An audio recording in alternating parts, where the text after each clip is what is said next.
Hello बच्चों, good morning. Welcome to compact study point. I hope are you okay. आप लोग ठीक हो? क्या आपको हमारी आवाज़ क्लियर जा रही है? ठीक है। आज बच्चों हम लोग पढ़ रहे हैं मेगा स्पोरोजेनेसिस। ठीक है, इसके पहले हम पढ़ चुके हैं माइक्रो स्पोरोजेनेसिस। ठीक है, आज हम पढ़ेंगे मेगा स्पोरोजेनेसिस। मेगा स्पोरोजेनेसिस किसे कहते हैं? ठीक है, हिंदी में क्या बोलते हैं इसको? गुरु बीजाणु जनन। ठीक है, मेगा स्पोरोजेनेसिस किसे कहते हैं? Formation of mega spore. ठीक है, मेगा स्पोरोजेनेसिस किसे कहते हैं? Formation of mega spore. Mega spore के निर्माण की प्रक्रिया को मेगा स्पोरोजेनेसिस कहते हैं। मेगा स्पोरोजेनेसिस की प्रक्रिया कहाँ होती है?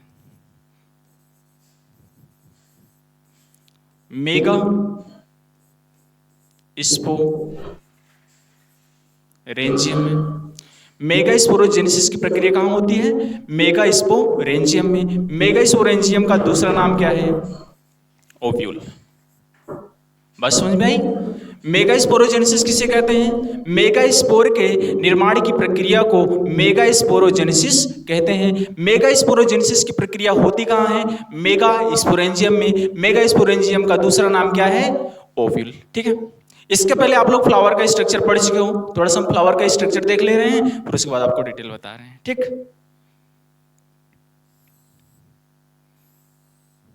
ये हमारे पास क्या है? थैलमस। और नीचे क्या होता है? ठीक है, ऊपर क्या होता है? थैलमस। और जो आप लोग पकड़ते हो उसमें क्या बोलते हैं? पेडिसिल कहते हैं। ठीक है, इसके ऊपर क्या होगा?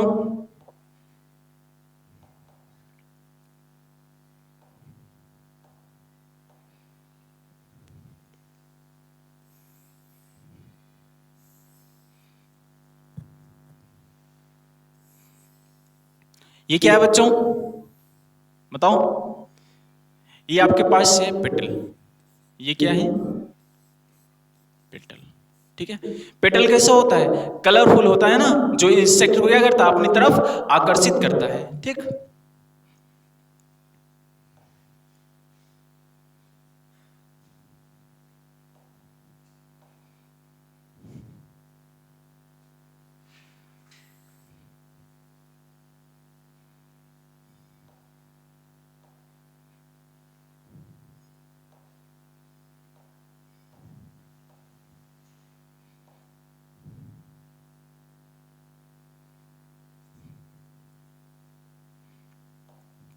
नीचे क्या होगा?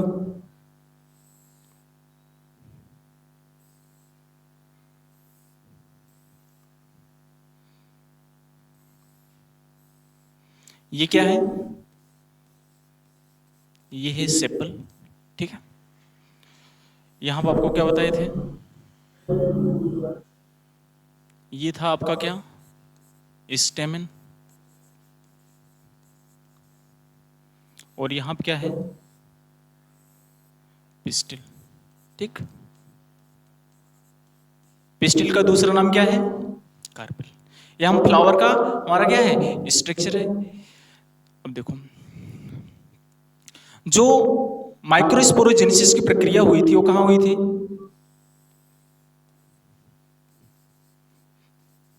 Micro sporogenesis. ठीक है, माइक्रोस्पोरोजेनेसिस की प्रक्रिया कहां हुई थी? स्टेमेन के अंदर। और मेगा स्पोरोजेनेसिस की प्रक्रिया कहां होगी? अब मेगा स्पोरोजेनेसिस की प्रक्रिया कहां होगी? पिस्टिल के अंदर। ठीक है, नोट करो। कोई दिक्कत है? ठीक है, अब थोड़ा हम इसका स्ट्रक्चर समझ लेते हैं। ये हमारे पास है पिस्टिल। ठीक, पिस्टिल का दूसरा नाम क्या है? कार्पल।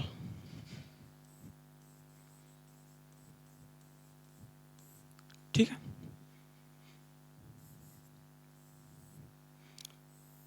पिस्टिल के कितने पार्ट होते हैं? 3 पार्ट होते हैं। कौन कौन से? स्टिग्मा, ये पहला पार्ट था। दूसरा क्या है? स्टाइल, ये दूसरा पार्ट है। और तीसरा क्या होता है? ओवरी। ठीक है, ओवरी के अंदर वाले स्थान को क्या बोलते हैं? ओवरी के अंदर वाले पार्ट को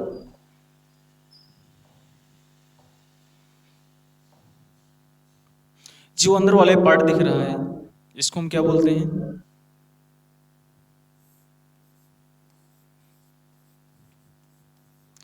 लोक्यूल कहते हैं। ठीक है, लोक्यूल के निचला वाला पार्ट क्या होता है?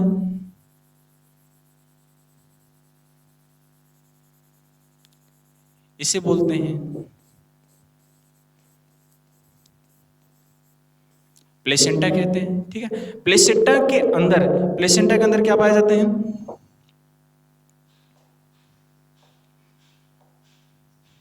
प्लेसेंटा के अंदर पाए जाते हैं ओव्यूल। इसका नाम क्या है?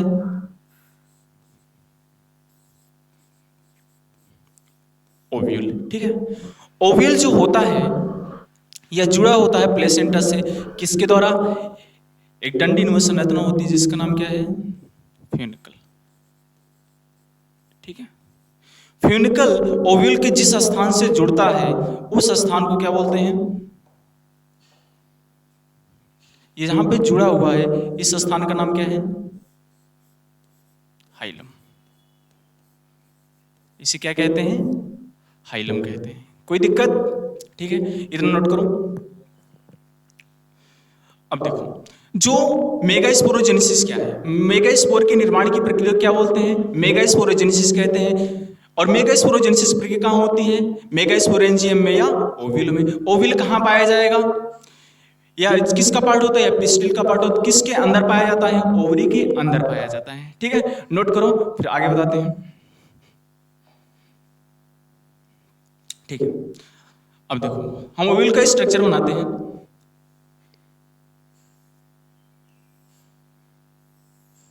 ये अंदर क्या था हमारे पास? ये ओव्यूल है, इसको हम बाहर निकालते हैं। हमारे पास क्या बच्चा? ओव्यूल। ठीक,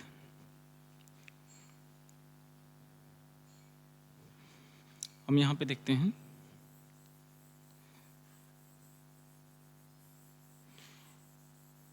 नीचे क्या था?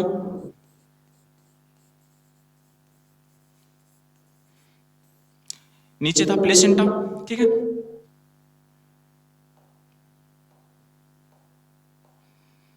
प्लेसेंटा के बाद क्या था?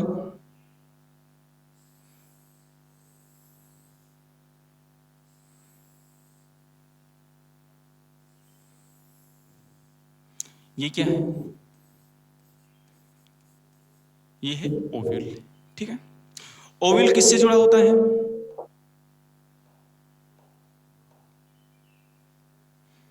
हाइलम के द्वारा, सॉरी फ्यूनिकल के द्वारा।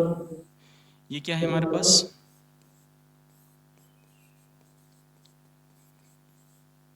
फ्यूनिकल है। ठीक है, ये जिस स्थान पर जुड़ता है उस स्थान को हम क्या बोलते हैं? उस स्थान को बोलते हैं हाइलम। ठीक है, उस स्थान को क्या बोलते हैं? हाइलम कहते हैं। ठीक है, ओव्यूल के अंदर वाले भाग को क्या बोलते हैं? न्यूसेलस कहते हैं। ओव्यूल के अंदर वाले भाग को क्या बोलते हैं? न्यूसेलस कहते हैं। न्यूसेलस के अंदर पाए जाते हैं सेल्स। उन सेल को क्या बोलेंगे? इसके अंदर सेल्स पाए जाते हैं। क्या पाए जाते हैं? सेल्स। इन सेल्स को क्या बोलते हैं? न्यूसेलस सेल कहते हैं। ठीक है, न्यूसेलस सेल्स कैसे होते हैं? ये होते हैं टोयन होते हैं। ठीक है, अब देखो इसका ये जो ओपनिंग दिख रहा है इस ओपनिंग को हम बोलते हैं माइक्रोपाइल। क्या बोलते हैं बच्चा? माइक्रोपाइल कहते हैं। ठीक है, कोई दिक्कत? माइक्रोपाइल का जस्ट अपोजिट वाला पार्ट जो होता है उसको हम बोलते हैं चलाजा। इस एरिया को हम क्या बोलते हैं? चला जा। कोई दिक्कत? बस सुन रही, नोट करो, फिर आगे बताते हैं। अब देखो, जो न्यूक्लियस सेल होता है इसमें कुछ विशेष प्रकार की सेल्स होती हैं या स्पेशलाइज्ड सेल होती हैं।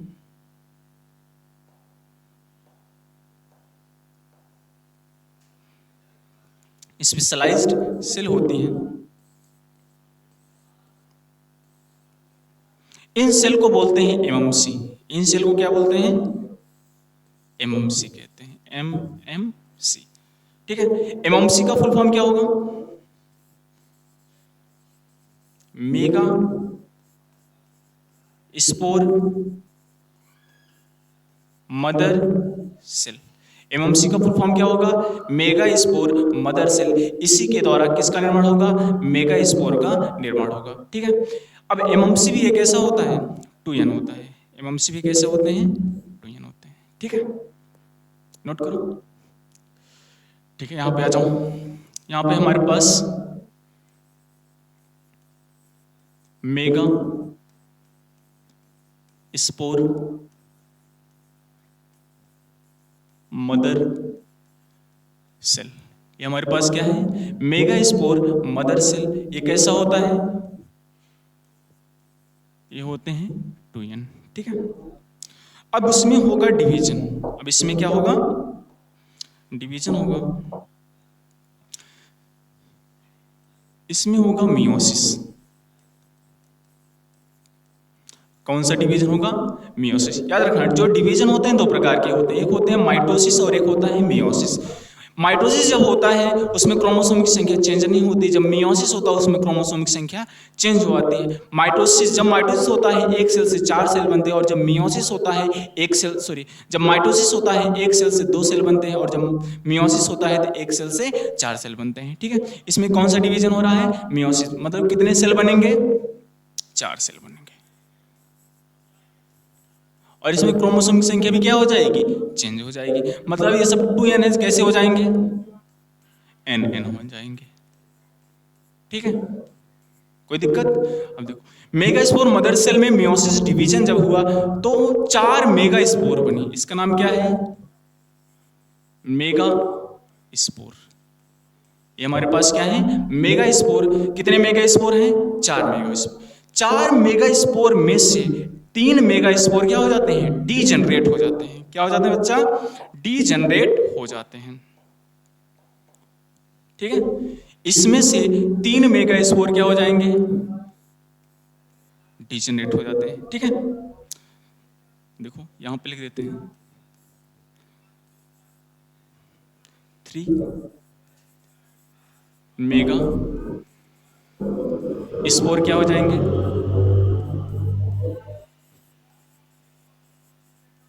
डीजेनरेट हो जाएंगे। 3 मेगा स्पोर क्या हो जाएंगे? डीजेनरेट हो जाएंगे। 1 मेगा स्पोर क्या बचेगा? एक्टिव बचेगा। 1 मेगा स्पोर कैसे रहेगा? एक्टिव रहेगा। ठीक है, इसलिए इसे बोलते हैं मोनोस्पोरिक डेवलपमेंट। इसे क्या बोलते हैं? इसलिए इसे बोलते हैं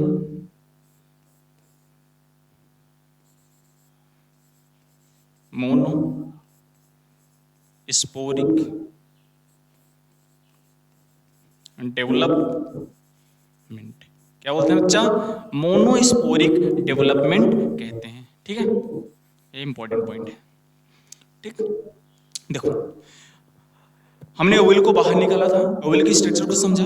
ओवल के स्ट्रक्चर, इसका जो बाहरी कवरिंग होती है, इस बाहरी कवरिंग को हम बोलते हैं इंटेगुमेंट। थोड़े यहां पे देख लो, इंटेगुमेंट।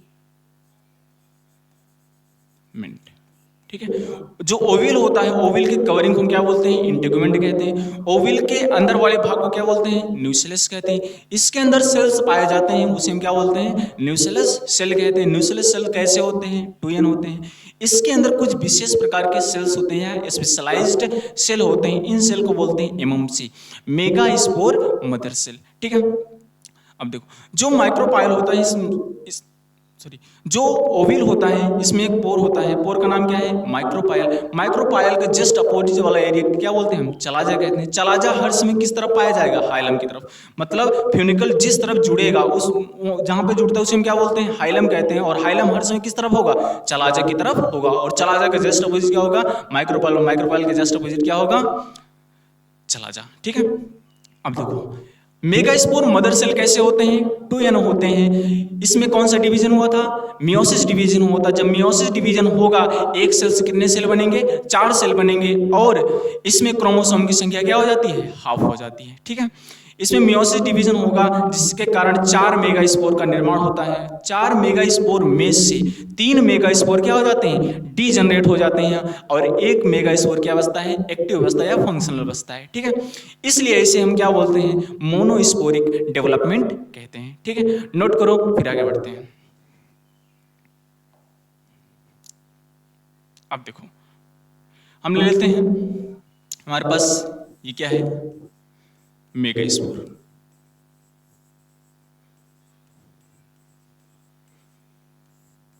क्या बच्चा?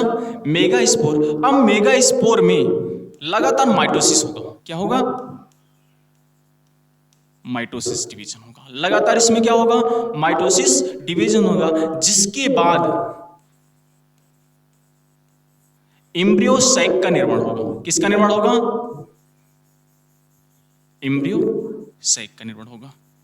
ठीक है, मेगास्पोर में क्या होगा? माइटोसिस डिवीजन होगा लगातार, जिसके बाद किसका निर्माण होगा? एम्ब्रियो सैक का निर्माण होगा। अब हम एम्ब्रियो सैक का स्ट्रक्चर देख लेते हैं।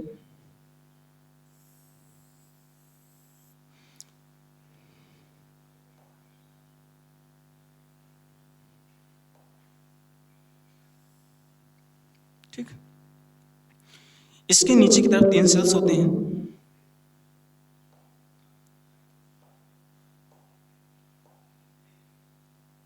तीन सेल नीचे की तरफ पाए जाते हैं।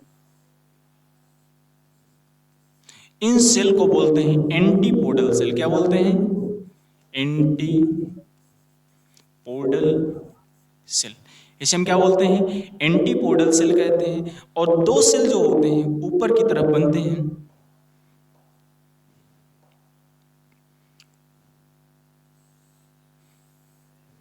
दो सेल कहां चले जाते हैं? ऊपर की तरफ चले जाते हैं। इन्हें हम क्या बोलते हैं? सिनर्जिड सेल कहते हैं। इन्हें हम क्या बोलते हैं? सिनर्जिड सेल कहते हैं। ठीक है, सिनर्जिड सेल के पास में ही, सिनर्जिड के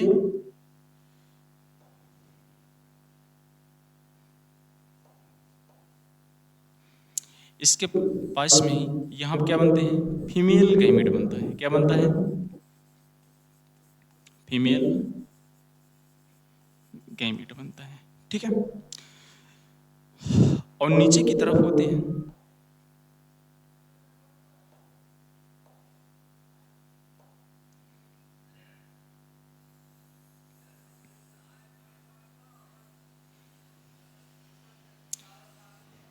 ठीक है, इसमें एक सेल्स पाया जाता है जिसमें 2 न्यूक्लियस होते हैं। इसका नाम क्या है? Central cell. सेंट्रल सेल, इसका नाम क्या है? Central cell. या इसको हम बोलते हैं पोलर न्यूक्लियाई। क्या बोलेंगे? पोलर न्यूक्लियाई कहेंगे। बस समझ में आई? इसे हम क्या बोलेंगे? Polar nuclei. ये किसका स्ट्रक्चर है? एम्ब्रियो सैक का। ठीक है, एम्ब्रियो सैक में 3 सेल्स नीचे की तरफ होते हैं। इन सेल का नाम क्या है? एंटीपोडल सेल है। और 2 सेल ऊपर होते हैं, उसे हम क्या बोलते हैं? सिनर्जिड सेल कहते हैं। ठीक है, और उसके जस्ट नीचे क्या होता है? फीमेल गैमेट पाया जाता है। और एक सेल ऐसा होता है जिसे हम क्या बोलते हैं? सेंट्रल सेल कहते हैं, जिसके अंदर कितने न्यूक्लियस पाए जाते हैं? 2 न्यूक्लियस पाए जाते हैं। सेंट्रल सेल का दूसरा नाम क्या है? इसको हम बोलते हैं पोलर न्यूक्लियाई। ठीक है, इसमें नोट लिखना बहुत ही इंपॉर्टेंट है ये। ठीक है, जो एम्ब्रियो सैक होता है, देखो इसमें कितने सेल्स हैं? 1 2 3 4 5 6 7। एम्ब्रियो सैक जो होता है यह 7 सेल और कितने न्यूक्लियस हैं? 1 2 3 4 5 6 7 8। कितने न्यूक्लियस हैं? 8 न्यूक्लियस हैं। ठीक है, ये इंपॉर्टेंट है। जो एम्ब्रियो सैक होता है इसमें कितने सेल होते हैं? 7 सेल होते हैं और 8 न्यूक्लियस स्टेज होता है। ठीक है, नोट करो। ठीक, अब आपको एक बार रिवीजन करा देते हैं। देखो,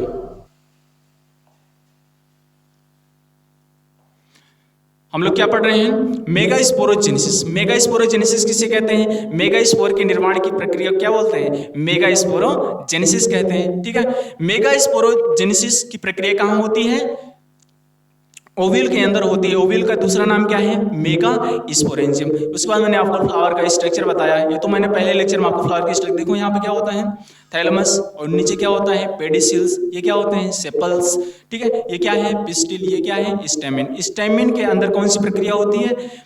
माइक्रोस्पोरोजेनेसिस, जिसके कारण माइक्रोस्पोर का निर्माण होता है। ये क्या बना था? पोलन ग्रेन बना था। ठीक है, और मेगास्पोरोजेनेसिस की प्रक्रिया कहाँ होती है? ओविल के अंदर होती है। ओविल किसका पार्ट होता है? पिस्टिल का पार्ट होता है। इसके बाद हम यहाँ पे समझे थे, जो पिस्टिल होता है या कार्पेल, इसके कितने पार्ट होते हैं? 3 पार्ट होते हैं। कौन कौन से? स्टिग्मा, स्टाइल और ओवरी होती है। ओवरी के अंदर वाले पार्ट को क्या बोलते हैं? लोक्यूल कहते हैं। ठीक है, लोक्यूल के अंदर क्या पाए जाते हैं? ओविल कहते हैं। ओवरी का सबसे जो निचला सिरा होता है वहां पे क्या होता है? प्लेसेंटा। प्लेसेंटा जो होता है ओविल से क्या होते हैं? जुड़े होते हैं। किसके द्वारा? फ्यूनिकल के द्वारा। फ्यूनिकल जिस स्थान पर जुड़ता है उस स्थान को हम क्या बोलते हैं? हाइलम कहते हैं। ठीक है, उसके बाद आप देखते हैं, इसको मैंने आपको ओविल का स्ट्रक्चर बताया था। ठीक है, नीचे क्या है? प्लेसेंटा। ये क्या है? फ्यूनिकल। फ्यूनिकल जहां पे जुड़ता है ओवल्स उस एरिया को हम क्या बोलते हैं? हाइलम। हाइलम हर समय किस तरफ होगा? चलाजी की तरफ होगा। चलाजा के जस्ट अपोजिट क्या होता है? माइक्रोपाइल होता है। ठीक है, ओविल के कवरिंग को हम क्या बोलते हैं? एंटुगमेंट कहते हैं। इसके अंदर वाले एरिया को क्या बोलते हैं? न्यूसेलस कहते हैं। न्यूसेलस के अंदर सेल्स पाए जाते हैं, उन सेल को हम क्या बोलते हैं? न्यूसेलस सेल कहते हैं। न्यूसेलस सेल कैसे होते हैं? 2n होते हैं। 2n का मतलब क्या होता है? डिप्लॉइड। ठीक है, इसमें कुछ विशेष प्रकार की सेल्स होती हैं। उस सेल्स का नाम क्या है? Megaspore mother cell. Megaspore mother cell कैसी होती हैं? 2n होती हैं। ठीक है, इसके बाद मेगास्पोर मदर सेल में कौन सा डिवीजन होगा? मियोसिस डिवीजन होगा, जिसके कारण 4 मेगास्पोर का निर्माण होता है। 4 मेगास्पोर में से 3 मेगास्पोर क्या हो जाते हैं? डीजनरेट हो जाते हैं। 1 मेगास्पोर की अवस्था है? एक्टिव अवस्था है। इसलिए इसे हम क्या बोलते हैं? मोनोस्पोरिक डेवलपमेंट कहते हैं। ठीक है, अब देखो, इसके बाद जो 1 मेगास्पोर बचा था उसमें कौन सा डिवीजन होगा? माइटोसिस डिवीजन होगा। और माइटोसिस लगातार होता है, जिसके कारण किसका निर्माण होगा? एम्ब्रियो सैक का निर्माण होगा। एम्ब्रियो सैक के उसके बाद स्ट्रक्चर बताए थे। एम्ब्रियो सैक में कितने सेल्स होते हैं? टोटल 7 सेल होते हैं और 8 न्यूक्लियस स्टेज होता है। 3 सेल नीचे की तरफ होते हैं, इसका नाम क्या है? Antipodal cell. 2 सेल ऊपर की तरफ होता है, जिसका नाम है सिनर्जिड सेल। और ये क्या है? Female gamete. और बीच में क्या होते हैं? सेंट्रल सेल होते हैं, जिसके अंदर कितने न्यूक्लियस पाए जाते हैं? 2 न्यूक्लियस पाए जाते हैं। सिनर्जिड सेल के पास में ही एक और स्ट्रक्चर पाया जाता है। यहां पे एक स्ट्रक्चर पाया जाता है जिसको हम बोलते हैं फिलीफॉर्म अपरेटस। क्या बोलते हैं? Filiform apparatus. फिलीफॉर्म अपरेटस का काम क्या होता है? यह अट्रैक्ट करता है। ये क्या करता है? अट्रैक्ट करता है किसको? पोलन ट्यूब को। Pollen tube. ठीक है, पोलन ट्यूब कहां पाए जाएंगे? कल बताए थे। हाँ, जो पोलन ट्यूब होता है कहां पाया जाएगा? पोलन ग्रेन में। पोलन ग्रेन का जो आउटर लेयर था वो क्या था? एक्जाइन। एक्जाइन के अंदर पोर पाया जाता है। उस पोर का नाम क्या था? जर्म पोर। उसी से क्या निकल रहे थे? पोलन ट्यूब निकल रहे थे। अब पोलन ट्यूब को अट्रैक्ट करने का काम कौन कर रहा है? Filiform apparatus. ठीक है, आपको समझ में आया? आज हमारा मेगास्पोरोजेनेसिस की प्रक्रिया क्या हो गई? समाप्त हो गई है। फिर हम मिलेंगे आपको नेक्स्ट लेक्चर में। तब तक आप देखते रहिए और मेहनत करते रहिए। ठीक है, ओके, बाय।